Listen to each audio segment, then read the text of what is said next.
Naitwa Charles Mwakibisile, mwandishi wa habari na mwanasheria. Ninashukuru Mungu sana siku ya leo ya tarehe 30 nimeweza kupata nguvu na akili timamu kwa heshima ya chama changu pendwa, Chama cha Mapinduzi kinachoongozwa na Daktari Samia Suluhu Hassan, na kuja kutimiza utaratibu wa katiba. Awali, ndugu zangu wanahabari, nilisema kwamba ikifika tarehe 28 nitakuwa miongoni mwa watakaochukua fomu ya kuania kuomba kuteuliwa na vikao kwa mgombea wa Chama cha Mapinduzi wa ubunge Mbeya mjini. Nimefanya hivyo tarehe 28 na nilichukua fomu na nimeijaza. Hatimaye leo tarehe 30 nimetimiza pia takwa la katiba la kurudisha. So kuna mtu anaweza kachukua fomu na asirudishe, na katiba haimsumbui. Kwa hiyo ndugu zangu wanahabari, mimi nimetimiza takwa la katiba, nimerudisha fomu. Hasa nikisukumwa na msukumo mkubwa kama ambavyo niliwaambia awali. Msukumo wangu ni kuwatumikia wana Mbeya mjini. Mimi ni mwana Mbeya mjini, nimezaliwa Mbeya mjini, nimesoma Mbeya mjini, naishi Mbeya mjini, nafanya kazi Mbeya mjini. Huo ni msukumo wangu wa kwanza, kwa sababu ninajua kona zote za Mbeya.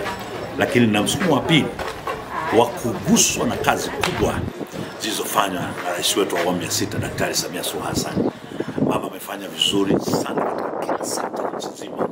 Kupitia taaluma yangu, ndugu zangu wanahabari, ni uendeshaji wa shughuli mbalimbali. Nimeshuhudia na nimeendesha mwenyewe shughuli zingine. Nimeona rais wetu akifungua miradi mikubwa mbalimbali nchi nzima, maeneo mengi. Kwa hiyo nimeona, mimi sisimuliwi. Kwa hiyo ninaposema kwamba ninaguswa na kazi kubwa za Daktari Samia Suluhu Hassan, ndizo ambazo zimenisukuma niingie kuomba kuteuliwa hatimaye kwa mbunge wa jimbo hili la Mbeya mjini, ambao limeguswa na maendeleo makubwa sana ya Daktari Samia Suluhu Hassan, ikiwa jimbo hili likiwa chini ya mbunge wetu mahiri Daktari Tulia Ackson, ambaye sasa ni mgombea kupitia Uyole. Mama huyu ama dada huyu amefanya kazi kubwa sana. Hadi yangu ni kubwa, kama nitateuliwa na Chama cha Mapinduzi kupitia vikao vyetu, ni kuendeleza pale alipoishia na kupambana changamoto alizoziacha, kwa sababu kiuongozi tunapokezana vijiti, wala huwezi kumlaumu kiongozi ukasema kwamba angemaliza changamoto zote. Hawezi. Kwa utaratibu, kiongozi wetu, mbunge wetu na spika wetu wamefanya kazi kubwa mpaka pale alipofikia. Sasa hatua hii alipofikia, panahitaji mtu mwingine ambaye ni champion wa maendeleo, anayelijua vizuri jimbo hili. Nimesema ndugu yangu, nimesoma hapa na nimekaa hapa. Mimi ni kiongozi ndani ya Chama cha Mapinduzi kama mjumbe wa halmashauri kuu ya mkoa wetu wa Mbeya na mjumbe wa mkutano mkuu taifa kwa miaka mingi. Kwa hiyo nimekitumikia chama. Ninaporudi kuwaomba wana Mbeya na kuomba vikao vya chama viniteue kwa mgombea, siji kusaka cheo. Ninakuja kuendeleza pale ambapo nimekuwa nikitumikia chama. Mimi niko ndani ya chama, na wala ikitokea vikao vikaamua jambo lolote, mimi niko ndani ya chama. Nakipenda chama changu na ninaipenda CCM yangu, nampenda rais wangu Daktari Samia Suluhu Hassan, na ninawapenda wana chama wenzangu na wananchi wa Mbeya mjini, na hilo ndilo linaonisukuma sana mpaka kufikia hatua kuchukua fomu na hatimaye kurudisha na hatimaye kuviachia vikao vifanye kazi sasa ya kuona miongoni mwa waliochukua wengi ni yupi ambaye anafaa kutusogeza kutupeleka sehemu nyingine.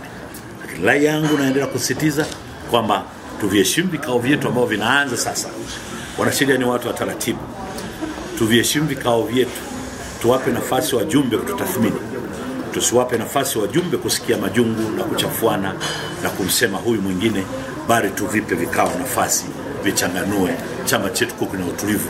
Na ndio maana ndugu yangu utaniona nimetii taratibu, toka nachukua fomu na habari mlikuwepo, kuja na mke wangu na leo nimerudisha na mke wangu.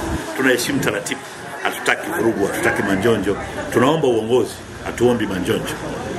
Wala ndio maana hatujaribishi, tuko serious na swala la uongozi mzima, na tuko serious na changamoto za mkoa wa Mbeya. Mkoa wa Mbeya ni mkubwa. Nimesema rais amewekeza hapo, 4 ways ziko pale. Lakini kuna mradi wa maji, kuna miradi mbalimbali, sekondari ziko huko. Lakini bado kuna fursa za wananchi, wanataka wapate mitaji. Watu wana chini, wako yatima, wanataka wasaidiwe. Rais ametoa fursa ya elimu bure, lakini watu wanataka wafunguliwe ajira kule mbele. Zote hizi changamoto. Kwa mimi nakipongeza chama changu na niko tayari kufuata taratibu za chama na kukisikiliza, kwa sababu sitaki kukorofisha taratibu za chama.